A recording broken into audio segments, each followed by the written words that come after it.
에베소서 4장 30절에서 32절까지.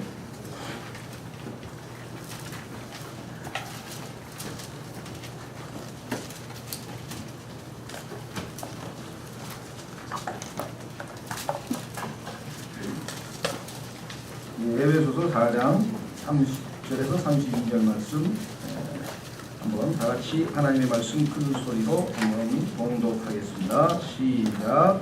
하나님의 거룩한 영을 슬프게 하지 말라. 그분으로 말미암아 너희가 구속의 날까지 봉인되었느니라. 너희는 모두 쓴 것과 진노와 분노와 소리 지른 것과 비방하는 것을 모든 악의와 함께 버리고 서로 친절히 대하며 상냥한 마음을 품고 서로 용서하기를 하나님께서 그리스도로 인하여 너희를 용서하신 것 같이 하라.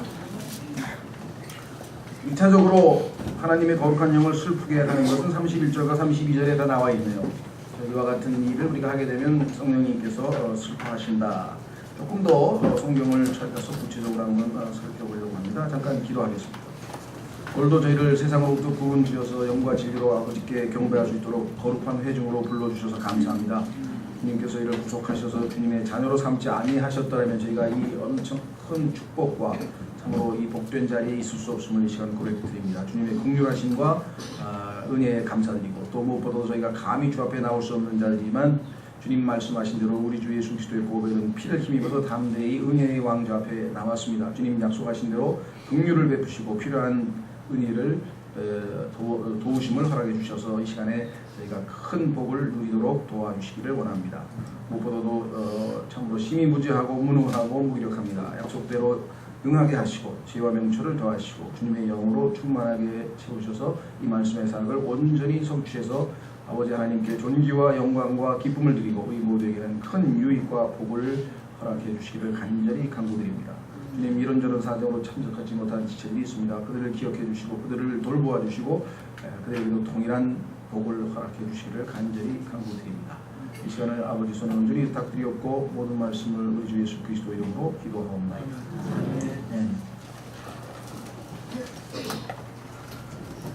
네, 오늘 이 말씀은 오늘 설교 말씀은 지난주 목요일날 우리 목회자들끼리 모여서 영어로 신앙서적 같이 읽어가면서 이제 공부하는 그런 모임이 있었는데 거기에서 다루었던 내용을 거의 그대로 제가 지금 설교로 만들었는데요. 사실은 지난주에 오늘 설교를 위해서 이렇게 생각을 하다가 두 가지 제목이 떠올랐어요. 그래서 준비를 해야지 하면서 이렇게 생각을 하고 있던 중이었는데 느닷없이 목요일날 이거를 우리가 하게 되는데 그 내용이 굉장히 마음에 와닿고 정말 너무나 동의가 되는 화답이 되는 그런 내용이었고 다루고 싶었던 언젠가 이런 내용을 한번 다뤄야 되지 않을까라고 하는 생각을 했었던 내용인데 너무나 아주 잘 해놓으셨더라고요. 그래서 그야말로 정말 하나님께서 이 설교를 오늘 허락하신다 이런 마음이 들어서 오늘 이 말씀을 드렸습니다.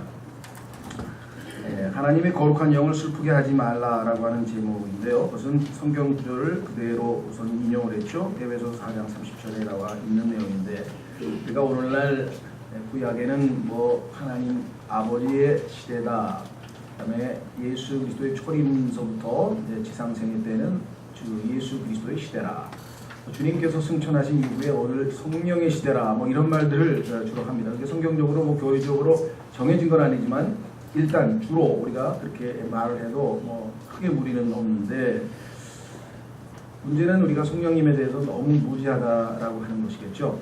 그래서 성령님이 이 땅에 오셔서 하실 일들에 대해서 예수님께서 말씀하신 것도 잘 모르고 있고 또 세상에 대해서는 어떻게 역사하시고 또 믿는 우리 그리스도인들에게는 어떻게 역사하시는지에 대해서 잘 모르고 있고 성령님에 대한 가장 큰 무지는 성령님을 인격으로 우리의 삶의 대상으로 그렇죠?가 아니고 우리가 섬기고 사귀어야 되는 그런 대상 인격체로서가 아니라 무슨 큰 힘, 우리가 이용할 수 있는 무슨 힘이나 능력이나 무슨 권능이나 뭐 이와 같은 것으로 생각하기가 쉽다는 거죠.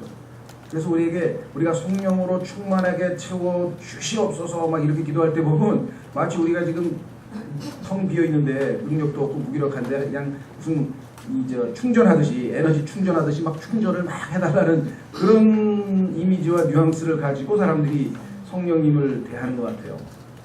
그냥 대하는 게 아니라 막 대하는 것 같아요. 굉장히 뭐라고 표현해야 하나요? 아주 섬세하시고 세련되시고 뭐 표현이 죄송합니다만 깔끔하시고 예민하시고 민감하신 아주 그 성품을 지니신 분이신데 그 성경에 보니까 차마 악을 쳐다보시지 못하는 너무나 순결하신 분이기 때문에 성경에서 성령님은 비둘기로 비유되잖아요. 그렇죠?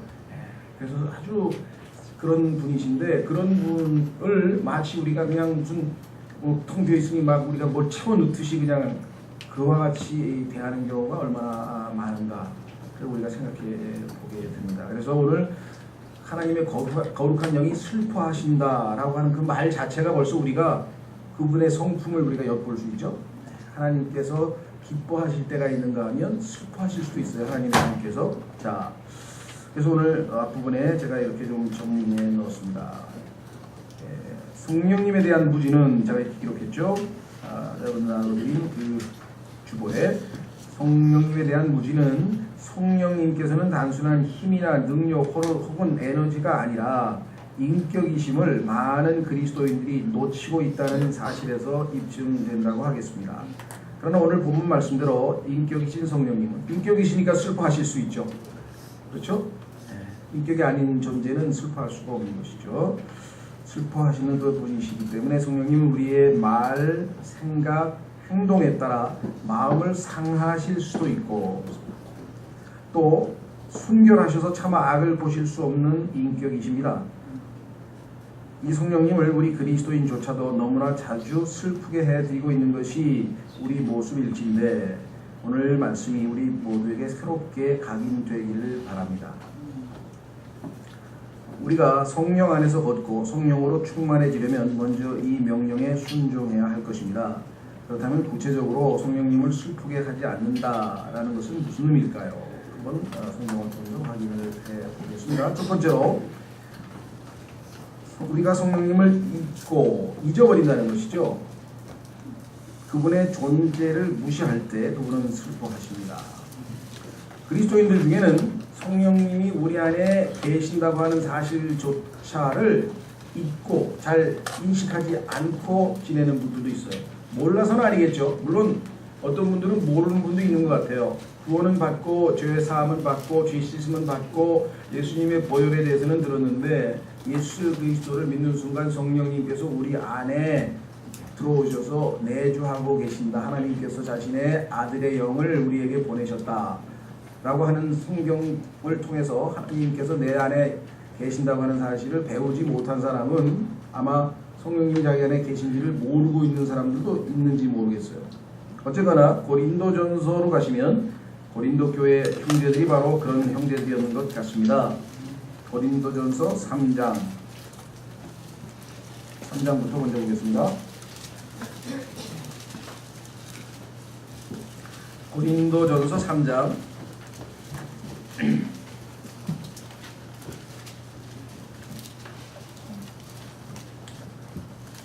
찾으셨습니까? 16절 너희가 하나님의 성전인 것과 하나님의 영께서 너희 안에 거하시는 것을 너희가 알지 못하느냐. 누구든지 하나님의 성전을 더럽히면 하나님께서 그를 멸하시리니 하나님의 성전은 거룩하며 너희가 곧 그 성전이니라. 6장에도 나와있죠. 6장 가보겠습니다. 6장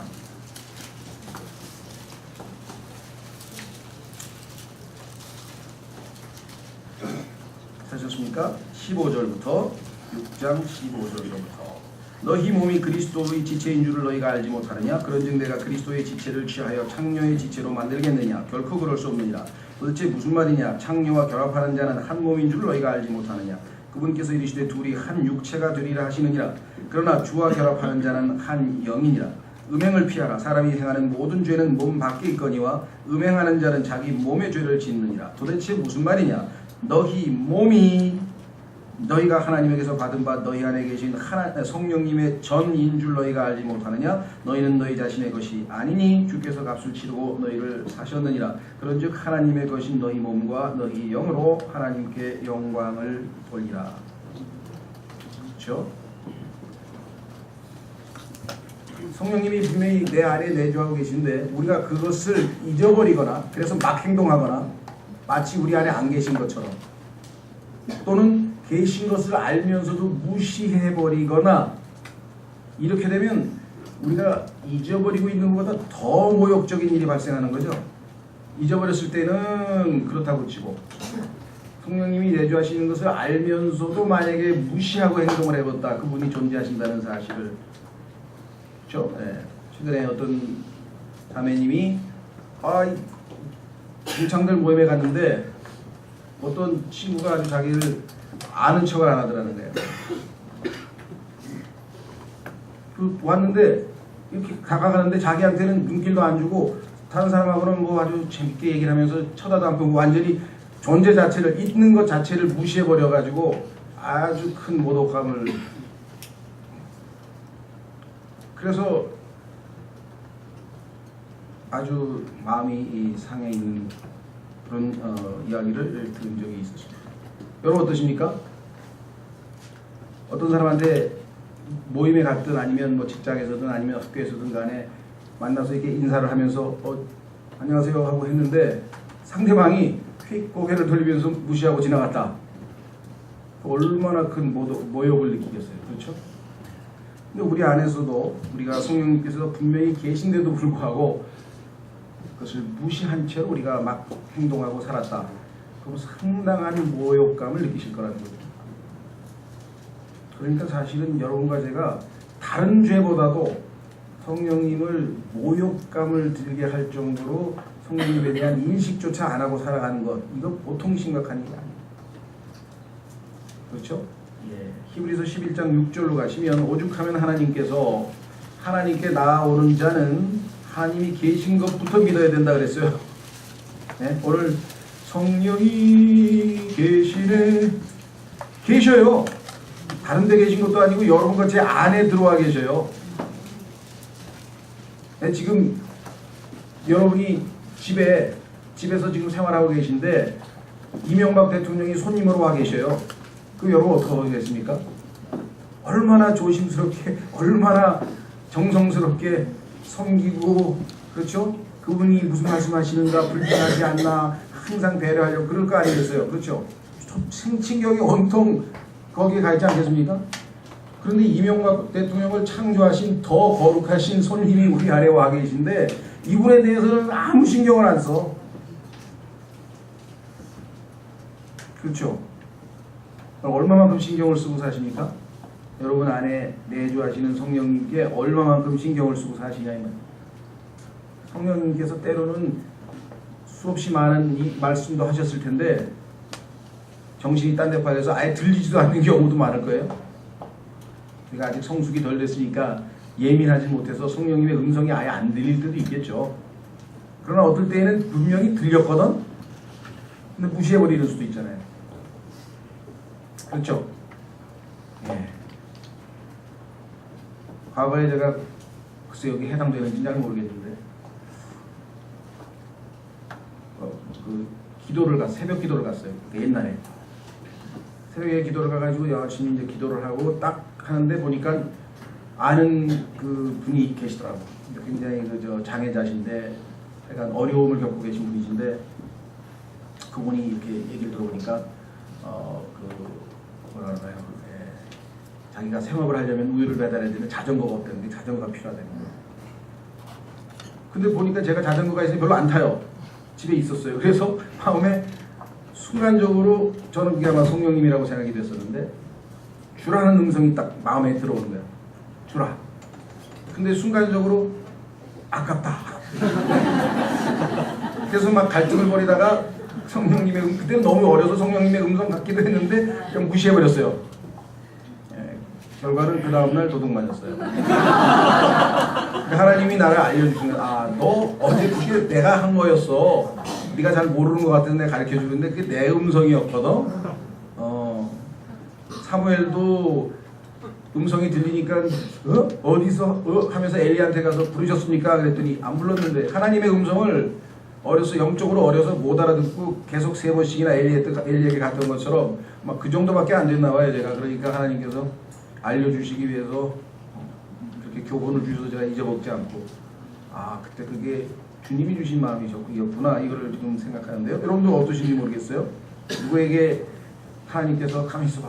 내가 그 형제한테 좀 뭔가 잘못한 것 같은데 내가 그래서 하나님께서 뭔가 사과하라는 마음을 주셨는데 사과 안 해버리면 그것도 역시 무시하는 거나 마찬가지겠죠. 하여간 모르겠어요. 여러분들이 각자 성령님과 얼마만큼 친숙하게 친밀하게 교제하느냐에 따라서 어떤 사람은 자주 음성을 들을 수도 있고 어떤 사람은 그냥 가끔 가물에 콩나듯이 들을 수도 있고 어쨌거나 무시한 적이 있는지 없는지 오늘 가만히 생각해보고 이따가 회개기도 좀 해야 되겠다 그런 생각이 드시겠죠 아무래도. 자, 두 번째, 우리가 성령님의 말씀을 무시할 때 그러면 슬퍼하십니다. 그렇죠. 친구 사이인데 친구가 얘기를 했는데 요즘 젊은 사람들이 쓰는 용어로 깡무시를 한다. 들은 척도 안 한다. 부부싸움이 왜 일어납니까? 서로 대화를 하는데 상대방이 들은 척도 안 하면 그냥 더 성질나가 더 화가 나가지고 그렇죠. 성령님은 워낙 젠틀맨이셔서 화를 내시기보다는 슬퍼하셔요. 아직도 멀었구나. 저의 유익을 위해서 내가 해주는 말인데 그렇죠? 이래도 내가 충고한 대로 하면 행복할 텐데 훨씬 더 나을 텐데 근데 무시해버리네. 특히 그 중에서도 성령님께서 우리에게 아예 기록하여서 주신 말씀이 성경입니다. 그렇죠? 확인해 보겠습니다. 베드로후서 1장 21절. 여러분들이 성경을 잘 안 읽는다, 등한시한다, 읽어도 그냥 읽은 것으로 끝나버린다. 성경에 대해서 여러분들이 어떤 태도를 취하느냐가 꼭 성령님을 기쁘시게 하는가 슬프시게 하는가 결정이 되는 거예요. 왜? 성령님이 쓰신 작품이잖아요. 그렇죠? 자, 베드로후서 1장 21절 20절부터 먼저 이것을 알라. 성경 기록의 대언은 결코 어떤 사적인 해석에서 나지 아니하였나니 대언은 옛적에 사람의 뜻으로 말미암아 나오지 아니하였고 오직 하나님의 거룩한 사람들은 성령님께서 자기들을 움직이는 대로 말하였느니라. 그렇죠? 그럼 성령님께서 기록하신 그렇죠? 하나님의 수미신 성령님께서 기록하셨다. 그것을 성경에서는 영감이라는 말 써요. 영감이라는 인스피레이션이라는 말은 하나님의 숨이 깃들어 있다. 근데 성경에서 하나님의 숨은 다름 아닌 성령님이시잖아요. 그렇다면 성령님께서 주신 말씀을 우리가 등한시하거나 또는 성경에 기록된 말씀을 무시해버리거나 그렇게 한다면 당연히 성령님께서 슬퍼하시겠죠. 그렇죠? 성령님께서 오신 목적 첫 번째 확인해 보겠습니다. 요한복음 16장. 요한복음 16장에 가면 성령께서는 기록된 말씀을 여러분과 저에게 알려주기 위해서 오셨어요.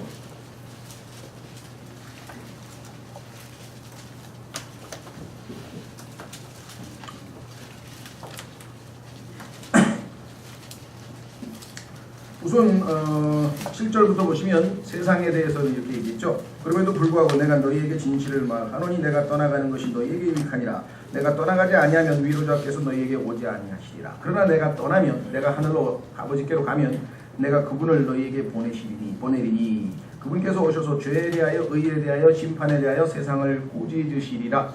구원받지 않은 사람은 이 세 가지에 대해서 성령께서 꾸짖으십니다. 그런데 이 꾸짖으실 때 하나님께서 하나님의 말씀을 통해서 성령님을 통해서 우리에게 꾸짖으실 때 우리가 그 하나님의 말씀을 저항해요. 성경에 보면은 성령님께 저항하지 말라라고 하는 표현이 성경에 나와요. 그렇죠? 그러면 구원을 못 받아요. 성령님께서 꾸짖으실 때 그 꾸짖음을 통해서 회개하고 예수 그리스도를 구원자로 받아들이면 구원을 받는데 성령님께 저항하는 사람이죠. 성경에 보면 그래서 우리에게 해당되는 건 아니고 우리는 저항하지 않고 그래도 주님을 믿었으니까 저항하는 사람들이 있어요. 자, 그래서 밑으로 내려가면 그 내용은 뭐 우리가 지금 공부할 건 아니고요. 13절 그러나 그분 곧 진리의 영께서 오시면 너희를 모든 진리 가운데로 인도하시리니 그렇습니다. 그런데 요한복음 17장 17장에 아버지의 말씀은 진리이니이다. 그럼 아버지의 말씀인 이 성경책으로 우리를 인도해서 가르치고 배우게 해 주시는 성령님이신데 우리가 그분께서 야 우리 옛날에 보면 그 누굽니까 그 왕들을 가리키는 왕자를 가리키는 스승이 있잖아요. 그래서 왕자가 늘 시간이 되면 그 스승한테 가서 뭐 배우죠. 예. 근데 보니까 옛날에 죄송합니다. 이 땡땡이 치는 왕자들도 많이 있었어요. 그래가지고 자기 조음을 시켜가지고 대신 가서 공부하라고 자기는 어디 밖에 나가서 놀러 다니고 뭐 그런 사람들 그 사역에 보면 가끔 나오잖아요. 그렇죠? 네. 여러분 어떠세요?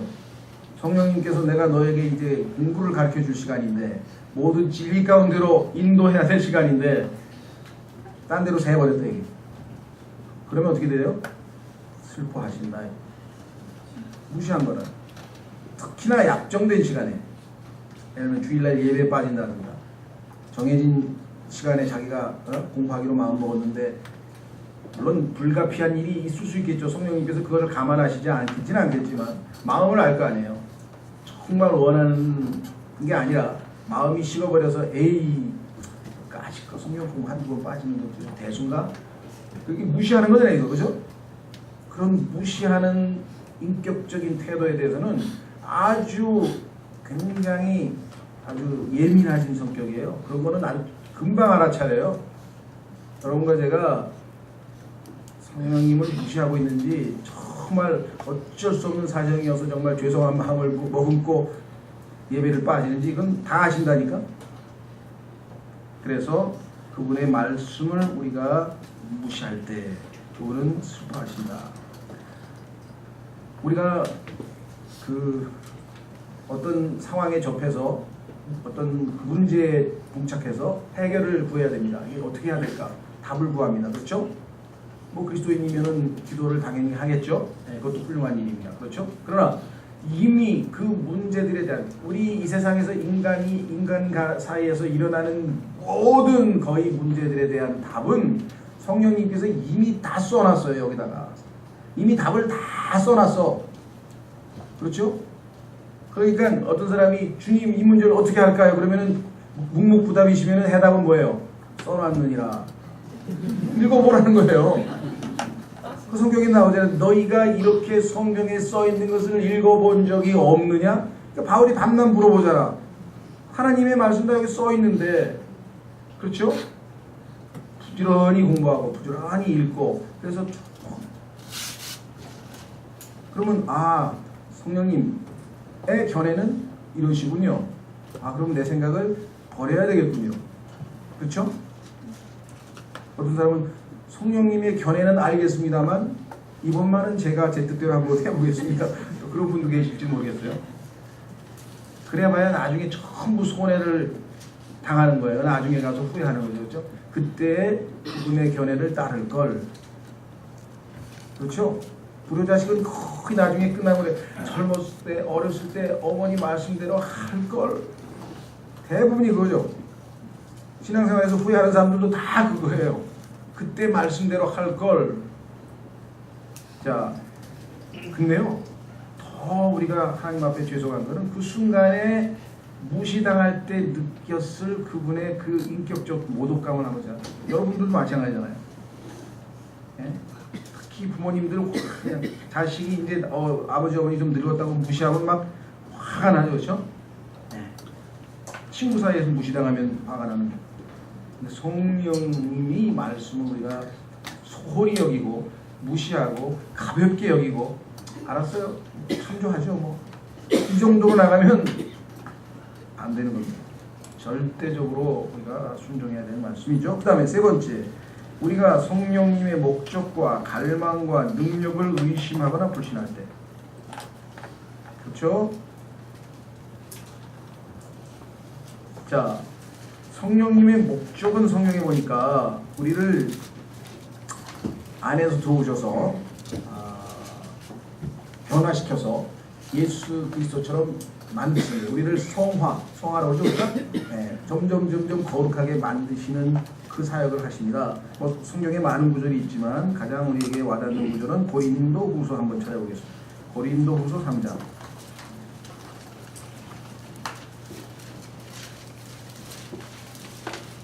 여러분과 제가 성령님과 계속해서 친숙해지고 그분과 동행하다 보면 점점 이제 더 변화되어져서 예수 그리스도의 모습을 닮아가게 된다. 고린도후서 3장 17절. 고린도후서 3장 17절. 이제 주께서는 그 영이시니 주의 영이 계신 곳에는 거기에는 자유가 있느니라. 죄로부터의 자유가 있고요. 미움으로부터 자유가 있고요. 그렇죠? 무능력으로부터의 자유가 있고요. 정말 참 자유함을 누릴 수 있어요. 능력 있는 사람만이 자유롭죠. 그러나 우리는 다 가리지 않은 얼굴로 거울을 보는 것 같이 주의 영광을 바라보며 같은 형상으로 주의 형상으로 변화되어 영광에서 영광에 이르렀나니 이것은 곧 주의 영으로 말미암은 것이니라. 우리 안에서 계속해서 우리를 예수 그리스도를 닮아가도록 성화의 역사를 이루고 계신 것입니다. 그런데 그거를 단지 목적만 가지고 있는 게 아니라 그 목적을 달성하기 위한 갈망을 가지고 계세요. 여러분 안에 들어와 계신 분이 여러분이 이렇게 되었으면 좋겠다라고 하는 갈망을 가지고 계시는데 그건 우리의 유익을 위한 것이에요. 최근에 저도 길게는 자세히는 못 봤는데 보니까 어떤 그 아들이 어머니를 죽였어요. 그런 그 사건이 터졌더라고요. 근데 이 죽인 이유가 뭐냐면 어머니가 1등만 하라는 1등만 하도 1등만 하라고 막 그렇게 압박을 가해가지고 격분을 해가지고 순간적으로 해가지고 어머니를 이제 죽인 사건이 있었대요. 그리고 재판을 하는데 그 판사 중에 여자 판사가 울면서 그 판결문을 읽었다 그래가지고 울면서 어미의 심정으로 참 아버지 품으로는 못 돌려 왜 죄를 지었으니까 가정으로는 못 돌려보내지만 어미의 심정으로 뭐 판결한다 그러면서 뭐 울면서 아마 그리스도인이었나 보죠. 어미의 심정으로 뭐 기도하겠다고 하면서 그 판사가 그런 판결문을 낭독해가지고 아마 그러니까 그 어머니는 잘못된 갈망을 가지고 있는 거야. 그 자식이 얼마나 성경이니까 자식을 분노하게 말라 그랬는데 이건 자기 소유물도 아니고 그렇죠? 그러나 성령님께서 여러분과 저를 향해서 가지고 계신 갈망은 그 어머니 못지않은 갈망이지만 굉장히 거룩한 갈망이에요. 확인해 보겠습니다. 여러분이 이렇게 됐으면 좋겠다라고 생각하는 마음을 품고 우리 안에 와 계세요. 우리가 이렇게 됐으면 좋겠다. 확인해 보겠습니다. 야고보서 4장.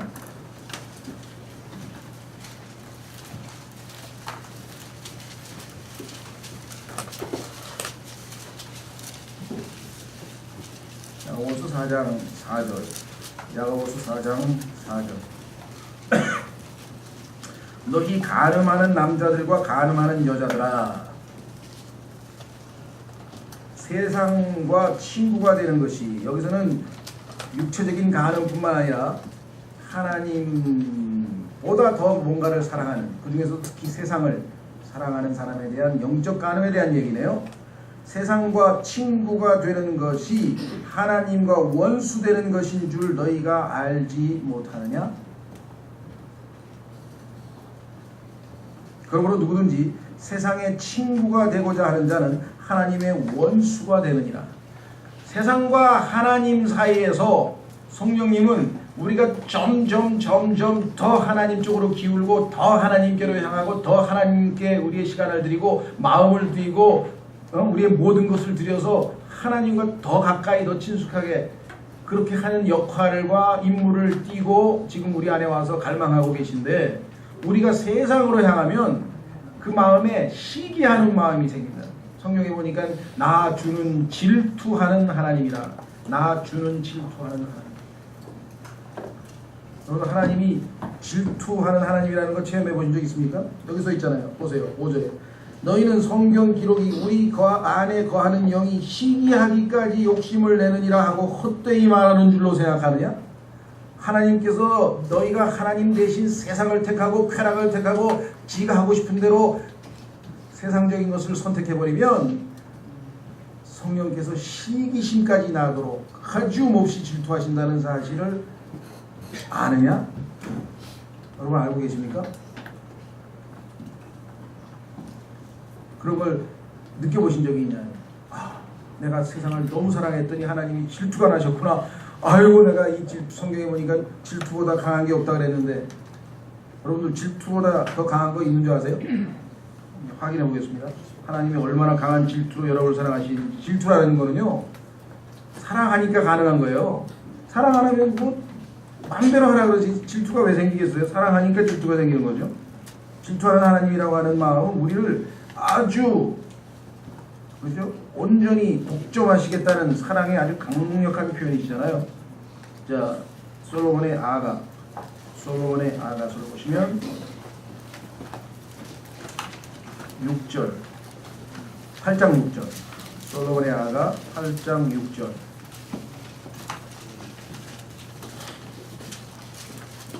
하나님과 예수 그리스도와 이렇게 사랑의 강도가 높은 곳까지 올라가면 그 사람은 아무것도 안 보일 것 같아요. 그렇죠? 사랑에 주에 있으니까 6절 나를 도장같이 내 마음에 새기고 오늘 말씀을 좀 각인했으면 좋겠네요. 도장같이 좀 나를 도장같이 내 마음에 새기고 도장같이 내 팔에 새기라. 사랑은 죽음같이 강하고 질투는 무덤같이 잔인하니. 하나님이요 이스라엘 백성들이 하나님 대신에 무슨 시리아 사람들이 무슨 뭐 다곤신도 사랑하고 무슨 온갖 그냥 이 바알도 사랑하고 그러니까요 질투가 나셔가지고 그냥 완전히 초토화시켜버렸어요. 그냥 싹 쓸어버렸어요. 질투는 무덤같이 잔인합니다. 네? 그것의 숯은 극히 맹렬한 불꽃을 지닌 불붙은 숯이다. 많은 불도 사랑을 끄지 못하며 하나님을 향한 사랑이 우리 마음에 넓게 부음받았는데 이 사랑이 끌 수가 없어요. 너무 큰 사랑이어서 홍수라도 그것을 잠기게 하지 못하나니 사람이 자기 집에 전 재산을 주고 사랑을 얻으려 할지라도 그것은 철저히 멸시를 받으리라. 돈으로 하나님의 사랑을 살려고 하는 어리석은 사람이 그렇죠? 네, 요즘 좀 그런 사람이 있는 것 같아 보니까 조건으로 돈으로 아니면 뭘로 이렇게 사람을 사보려고 하는 사람이 좀 있는 것 같은데요. 자 그래서 갈망에 대해서 의심을 한다 이게. 괜찮아 뭐 나한테 성령님이 무슨 관심이 있으라. 질투하시는 시기하기까지 질투하시는 분이시고 그 다음에 능력은 요한일서 4장 4절을 가보시면 설마 성령께서 그렇게까지 하실 수 있을까? 여러분들 부모님이 뭘 해주겠다 그랬는데 과연 하실 수 있을까? 능력이 있을까? 그렇죠? 대학에만 들어가 내가 무슨 수치든지 내가 등록금을 대겠다 했더니 과연 우리 아버지가 등록금을 댈 수 있을까? 이렇게 의심하는 자식은 없을 거 아니에요. 그렇죠? 자, 성령님에 대한 능력을 의심해서도 안 된다. 능히 우리를 예수 그리스도처럼 만드실 수 있는 분이에요. 그래도 나 같은 사람이 어떻게 아무리 그래도 나 같은 사람을 만드실 수 있을까? 자, 요한일서 4장 4절 어린 자녀들아 너희는 하나님께 속하였고 또 그들을 이기었나니 이는 너희 안에 계신 분이 세상에 있는 그보다 더 크시기 때문이다. 마귀가 여러분을 아무리 유혹해서 여러분이 쉽게 유혹에 빠지고 막 죄를 짓고 해도요 궁극적으로 그분은 그리스도의 날까지 여러분을 예수 그리스도처럼 만들어 놓고 마시겠다 라고 단언하셨고 그거를 능히 이루실 수 있는 능력을 지니신 분이시라는 거예요.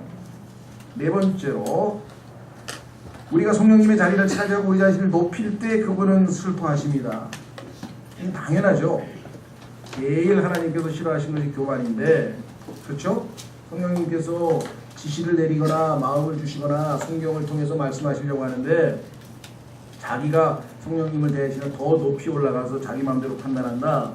예수 그리스도께서도 스스로 자기를 낮추셨죠. 자, 확인해 보겠습니다. 빌립보서 2장 5절 빌립보서 2장 5절에 예수 그리스도께서 스스로 어떤 자세로 어떤 마음 자세로 이 땅에 오셨는가가 나와 있습니다.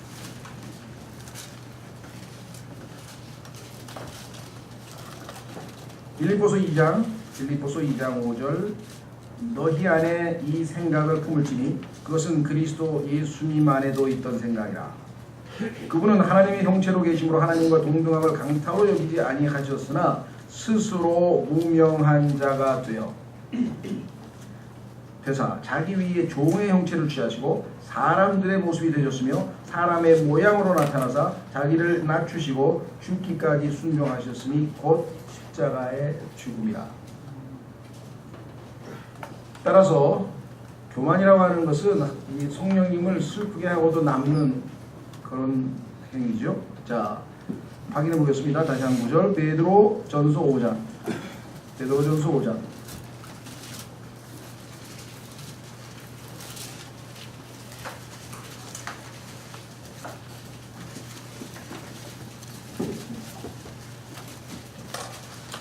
베드로전서 5장에 기록하기를 너희 젊은 사람들아 이와 같이 장로에게 복종하고 참으로 너희가 다 서로에게 복종하며 겸손으로 옷 입으라. 하나님께서 교만한 자는 물리치시고 겸손한 자에게는 은혜를 주시느니라.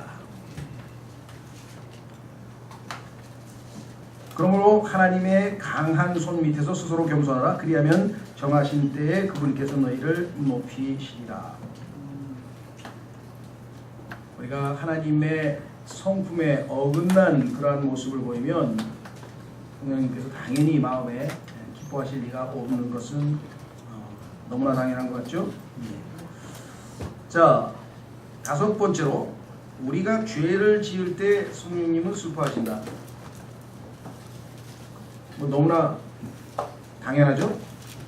가장 하나님과 우리 사이에서 우리를 갈라놓고 예수 그리스도께서 이 땅에 오실 수밖에 없었던 그 원인이 하나님과 우리 사이를 분리시켰던 죄인데 그 죄로부터 우리를 구원하기 위해서 예수님이 오셔서 우리를 죄로부터 구원하셨는데 다시 죄를 짓는다. 그만큼 아마 슬프다 못해 서글퍼하실 것 같아. 죄로부터 구출해놨는데 다시 죄를 져? 그렇죠. 죄 때문에 죄값을 치르기 위해서 십자가에서 내가 죽었는데 그 죄를 또 지어? 얼마나 서글프시겠어요. 그렇죠? 그런데 문제는 죄라고 하는 것은 단순히 우리가 지은 하나하나의 행위들, 그게 뭐 거짓말이 됐던 무슨 성경에 나와 있는 17가지 그런 죄의 목록이 나오죠. 육신의 행위는 하면서 나오고, 그 다음에 마가복음에는 13가지, 예수님께서 13가지 죄의 항목을 나타냈고, 그래서 어떤 분이 성경에서 써있는 죄를 다 또 찾았더니 101가지인가 103가지가 나온다고 그러더라고요. 종류별로 이렇게 또 모아봤나. 어쨌거나 죄는 무슨 죄가 됐든 간에 그 자체가 하나님께서 싫어하시는 것이고, 그것을 우리가 행하면 당연히 성령님께서는 슬퍼하실 것이다. 그 중에서도 성령님의 성품에 어긋나는 육신의 것들, 육신과 속해 있는 것들은 전부 다 당연히 죄고, 그래서 우리가 죄를 어떤 구체적인 행동 하나하나보다는 성령님의 마음을 서글프게 하는, 슬프게 하는, 대적하는 그러한 모든 것들, 또 더 구체적으로 얘기하면 육신에 속한 모든 것들, 이렇게 하면 좋겠죠. 그래서 갈라디아서 5장 17절로 가시면 육신의 모습이 나옵니다.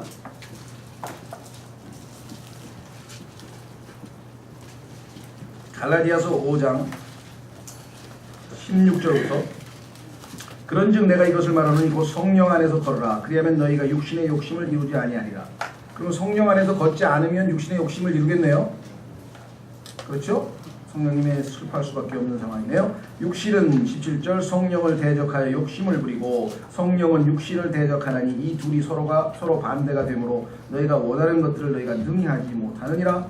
그러나 너희가 성령의 인도를 받으면 율법 아래 있지 아니하리라. 이제 육신의 행위들은 명백하니, 육신의 행위들은 나중에 다 명백하게 드러날 수밖에 없는데 뭐냐? 이것들이라 곧 간음과 음행과 부정함과 세욕과 우상숭배와 마술과 증오와, 여러분들 앞부분에 가면은 요거는 아닌 것 같다, 요거는 아닌 것 같다. 예, 증오와 그 다음에 불화와 경쟁과 진노와 다툼과 폭동과 이단파당과 시기와 살인과 술 취함과 흥청됨과 또 그와 같은 것들이라 많아요. 이거 말고도 등등등.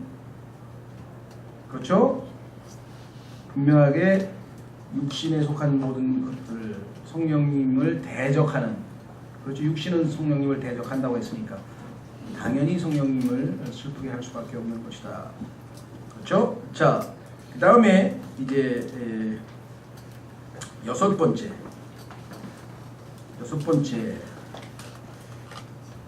이게 이제 아마 여러분들이 가장 앞에 나와 있는 1, 2, 3, 4는 5번은 우리가 쉽게 파악이 돼요. 그렇죠? 그래서 딱 알아차리는 순간에 바로 우리가 의지만 있으면 고칠 수 있어요. 아, 내가 성령님을 계신다는 사실을 잊어버렸구나. 이제 이것을 의식하면서, 그렇죠? 아, 그분과 늘 동행해야 되겠다. 또 말씀을 무시하는 것, 이 말씀에 대해서 관심을 기울이고 내가 적극적으로 시간을 들이고 해야 되겠다. 등등등등. 그런데 여섯 번째는 이게 조금은 분별이 쉽지가 않은 겁니다. 이게 무슨 소리냐? 한번 잘 보십시오.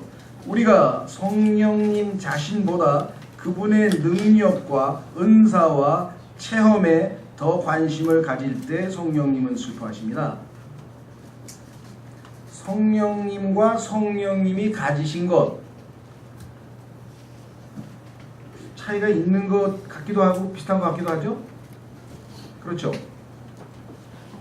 그러나 이렇게 예를 한번 들어보세요. 어떤 사람이 그런 얘기를 하더라고요. 어떤 목사님한테 들었는데 자기가 아는 교회에 한 형제가 있었는데 그 부인이 이제 형제가 필요 없다고, 그러니까 남편하고 헤어지겠다고 그렇게 얘기를 하고 나갔대. 그 이유가 뭐냐 그랬더니 처음에 이 남편을 만날 때 그 남자 말고 또 한 남자가 있었대. 그래서 두 남자 사이에서 두 마음을 품고 있었는데 어떤 남자를 택할 것인가. 한 남자는 멋지대요. 돈이 없대. 근데 한 남자는 그냥 좀 별 볼일 없는데 마음에 별로 안 드는데 돈이 많대. 그래서 자기는 돈이 많은 남자를 택했다는 거야. 근데 그 집이 망해가지고 돈이 다 없어졌어. 근데 있을 이유가 없잖아. 그래서 떠나겠대. 이건 어떠세요? 성령님 자신에게 매료돼서 그분에게 사랑에 빠진 겁니까? 아니면 성령님이 능력도 많고 은사도 많고 와 성령님한테 내가 뭐 얻어낼 게 많네. 그런 불행한 거예요. 그런 불행한 신앙생활이 되는 거예요. 하나님께 뭐 받아내려고 하나님이 좋으신 겁니까? 하나님이 주시는 뭐가 좋은 겁니까? 근데 영적으로 어린 사람은 그걸 구분을 잘 못해요. 그리고 그걸 또 하나님이 용납을 하셔. 영적으로 어리면. 그렇죠? 어린애가 아빠가 돌아왔어 하고 왔어. 아빠가 목적이 아니야. 아빠 손에 들린 과자든 장난감이든 뭐 아빠가 뭘 가져왔어.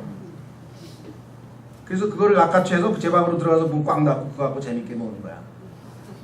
근데도 아버지는 귀여워. 아버지가 사온 거 그래도 찾아왔으니까. 그렇죠? 근데 5살 되고 6살 되고 10살 됐는데 밤낮 그래.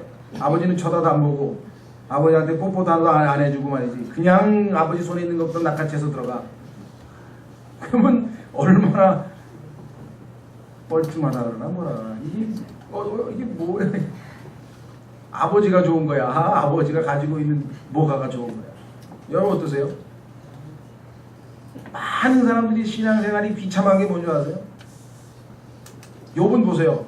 주시는 분도 하나님이고 가져가시는 분도 하나님이고 내가 원하는 건 하나님이지 주시는 하나님만 원하나? 아니야. 가져가시는 분, 빼앗아 가시는 분도 내 하나님이죠. 그래도 그분은 선하신 분이죠. 나는 하나님이 좋은 거야. 주님 한 분만으로. 그걸 알면 신앙생활은 굉장히 쉬워지고 편해지고 기쁨이 넘칠 수밖에. 왜? 주님은 항상 신실하시고 항상 나를 사랑하시고 항상 내 걱정을 하시고 나의 유익을 위해서 나의 완전함을 위해서 나를 위해서 생명과 모든 것을 내어주시는 신실하신 분이시니까. 근데 그분의 뭔가를 탐하면 그걸 우상해요. 그렇죠? 나에게 물질을 풍족하게 해줘서 너무 좋다. 건강도 주셔서 너무 좋다. 자식도 공부 잘해서 너무 좋다. 남편도 말 잘 들어서 너무 좋다. 다 좋다. 그런데 어느 날 보니까 막 돈도 날라가서 남편도 말 안 들어. 자식도 엉망이 돼서 그러면 그 주님도 같이 싫은 거예요? 여러분 신앙생활이 어떠시냐. 근데 어렸을 때에는 영적으로 어릴 때에는 어쩔 수 없어요. 그러나 점점 자라나면 주님의 능력, 성령님이 주신 여기 나왔잖아요. 능력과 은사와 체험에 더 관심을 가는 게 아니라 주님을 이야 주님은 진짜 놀라우신 분이구나. 이 술람미 여인처럼 점점 사랑과 매력에 빠져가지고 나중에 주님을 보는 순간 나의 사랑하시는 이는 altogether lovely. 온통 사랑스러우신 분이시구나. 그렇죠. 그것이 진정한 신앙생활이에요. 성령님 제껴놓고 성령님이 주시는 은사, 체험, 능력 그거만 주시면 돼요. 그리고 가보세요. 아니면 그냥 들어가 계세요. 안방에 그냥 조용히 들어가 계세요. 이렇게 만약에 우리가 태도를 취한다면 그것만큼 서글프신 게 없을 거야. 너는 나를 원하는 게 아니고 내 돌. 요즘에 보면요 부모님들이 비참해요. 왜? 돈 안 내나? 왜? 이놈들이 돈 없는 부모님은 아주 그냥 죄송합니다. 개떡으로 하라 그냥. 그래가지고 무슨 신세계 백화점을 받은 사람 아버지 이병철 씨한테 가지고 혼가 아첨을 떨고 막 어깨를 주물르고 막 해가지고 이병철이 좋은 게 아니라 이병철이 신세계 백화점이 좋은 건데 진짜 그거 딱 챙겨가지고 나와가지고 그 다음에 아버지 나 몰라라. 그런 자식들이 너무 많다 보니까 부모님들이 이제 요령이 생겨서 죽을 때까지 나도 안 줘. 얼마나 비참한 관계인지. 부모 자식은 얼마나 비참한 관계거든요. 그렇죠? 예? 그런데 신앙생활도 그런 식으로 하려는 사람이 있더라니까. 하나님이 뭘 줘야지만 좋은 하나님이고 안 주면 나쁜 하나님이 되는 겁니까? 아니에요. 하나님은 주셔도 그대로 선하신 분이고 빼앗아도 그대로 선하신 분이에요. 그거를 욥은 나중에 알아차렸어요. 마지막 순간에. 네. 그래서 하나님은 무슨 일이든지 다 하실 수 있습니다. 그래도 여전히 저는 이제 하나님을 사랑할 수 있는 사람이 되었습니다. 그 엄청난 고난을 통해서 배운 거예요. 욥이 당한 고난은요 인간이 겪을 수 있는 최고의 불행입니다. 그렇죠? 표현이 죄송합니다만 빌 게이츠가 하루아침에 거지가 된 거예요. 자식 10명이 하루아침에 다 죽은 거예요. 부인은 저주하고 도망간 거예요. 그거보다 더 불행한 사람이 있습니까? 없어요. 근데 그런 사람이 있었어요. 예? 욥기의 첫 문장이 뭔지 아세요? 우리말로는 아니지만 영어로 There was a man. 이런 사람이 하나 살고 있었어요. 이렇게 불행한 사람이 하나 살고 있었어요. 그런데도 그는 하나님을 저주하거나 하나님에게 불평 안 했어요. 주시는 분도 하나님이고 가져가시는 분도 하나님이라 그랬어요. 이런 사람이 하나 살았어요. 그런데 하나님은 그에게 더 큰 시련을 나중에 가서 이 욥이 배운 그 교훈은 하나님께서 얼마나 사랑하셨으면 욥에게 그 자기의라고 하는 것을 뺏겨내기 위해서 예수 그리스도의 형상으로 마지막 순간에 탈바꿈시키기 위해서 그런 것을 허락하셨을까 한번 생각해 보시라니. 그렇죠? 최근에 한 어떤 분 얘기를 들었는데 너무 안 됐는데 저도 위로할 길이 없고 제가 가까운 분도 아니고 위로할 길도 없고 그래서 모르겠어요. 제가 책을 간접적으로 이렇게 한번 보시고 도움이 되실 만한가 싶어가지고 지금 시도는 해보려고 하는데 하여간 어떤 분이 해외 사시다가 남편이 유명한 중국 음악을 하시는 분이신가 본데 그런 분들이 좀 좋게 얘기해서 자유롭고 그냥 그러잖아요. 그래가지고 하여간 속된 말로 바람이 나가지고 이제 독일 여자를 살았는지 그냥 어떻게 해서 이혼이 돼버린 거예요. 그러니까 이제 그렇게 돼버린 거예요. 그러니까 아이들 둘을 이제 한국에 와 있으니까 만나러 온 거예요. 작년 추석에. 근데 큰아들은 회사도 잘 다니고 잘 적응했어 한국에.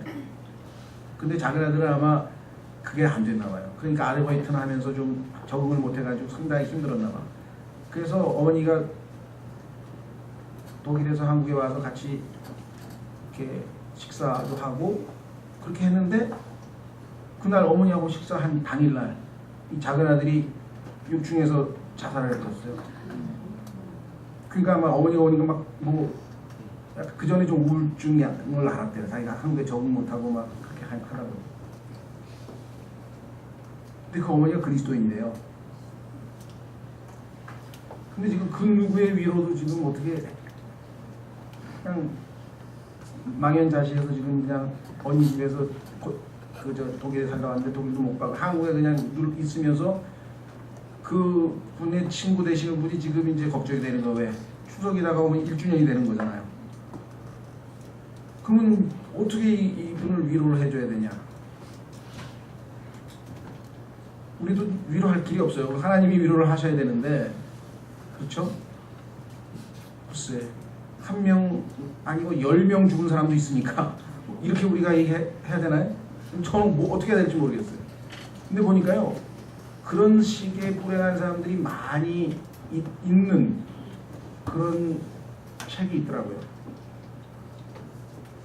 그래서 그 책을 그 간증들이 있는 책이 있어서 제가 한번 드려볼까 하는데 뭐 답은 모르죠. 하나님께서 이제 주변에서 늘 기도를 하고 계시니까 어떨지 모르겠습니다. 하여간 얘기가 좀 빗나가는데 어쨌거나 욥처럼 모든 걸 다 저기 해도 하나님 자신이 자기가 원하는 거기 때문에 전혀 흔들리지 않았다는 것. 자, 결론을 내리겠습니다. 성령님은 예수 그리스도를 영화롭게 하시기 위해서 오셨습니다. 성령님이 오신 목적은 딱 하나예요. 예수님을 영화롭게 하는데 그 영화롭게 하는 방법이 뭐냐? 여러분과 제 안에 예수 그리스도께서 형성되도록 우리를 변화시켜서 우리가 예수님처럼 변화돼서 사람들에게 오우 하고 사람들이 우리를 통해서 예수님을 알아갈 수 있도록 하기 위한 것이 성령께서 오신 목적이에요. 여기 나와 있죠. 따라서 우리가 예수님을 알아가는 것보다 다른 것에 마음을 빼앗기면 슬퍼하십니다. 성령님께서 오신 목적이 우리를 변화시켜서 예수님을 닮아가도록 하는 그 일을 하시는 일인데 그것 이외에 우리가 다른 데 허튼 데 마음을 빼앗기게 되면 슬퍼하실 수밖에 없다. 그렇죠? 따라서 우리는 오늘 이 말씀을 통해서 우리가 너무나 성령님에 대해서 머리로 알고 교리로 알고 성령님의 사역에 대해서 배우지만 실제 인격으로 우리 안에 와서 우리와 교제하시면서 우리를 변화시키고 우리를 계속해서 정말 예수 그리스도를 더 배워갈 수 있도록 돕고 계신 함께 하시는 그 성령님에 대해서는 너무나 우리가 잊어버리든지 무시하든지 정말 우리 안에 계신 그분이 슬퍼하신다면 여러분과 제 안에 기쁨이 있겠습니까? 마음의 평안이 있겠습니까? 진정한 평안과 기쁨이 없는 이유는 우리 안에 계신 그분이 지금 현재 불편해하고 계신다는 증거예요. 내 마음이 편하지 않은 이유는 성령님께서 편안한 마음이 아니야. 손님이 좌불안석이야 지금. 왜? 주인이 지금 뭐 안정을 못 찾고 이 손님에 대해서 제대로 저기를 못하고 있습니다. 그렇죠? 손님이 왔는데 주인이 막 손님은 앉혀놓고 막 딴짓하고 그러면 손님 뭐야 지금 이거. 그런 상황이 우리 안에 계신 성령님의 상황이라는 겁니다. 자, 그래서 하나님을 기쁘시게 하기 위해 존재하는 우리인데 성령님을 너무도 자주 슬프게 하고 있지는 않은가. 우리가 이것이 우리 신앙생활에 있어서 가장 우선적으로 고려하고 생각해야 될 일이다. 오늘 시간에 여러분과 제가 그간에 너무나 우리 안에 내주하시는 하나님의 거룩하신 영을 자주 슬프게 해드리고 때로는 슬퍼하신다는 사실조차도 모른 채 너무나 무감각한 신앙생활을 하고 있는 것에 대해서 우리가 하나님 앞에 진정으로 돌이키고 회개하고 주님 정말 단지 머리로 주님이 내 안에 계신 것을 믿음으로 알고 있지만 무슨 느낌이 있는 건 아니지만 그러나 그것이 분명한 사실이라고 한다면 내 삶의 자세와 태도와 모든 것이 바뀌도록 성령님을 제대로 인식하고 교제하면서 순종하며 살아갈 수 있도록 도와주십시오. 시간 잠깐 다 같이 기도하겠습니다.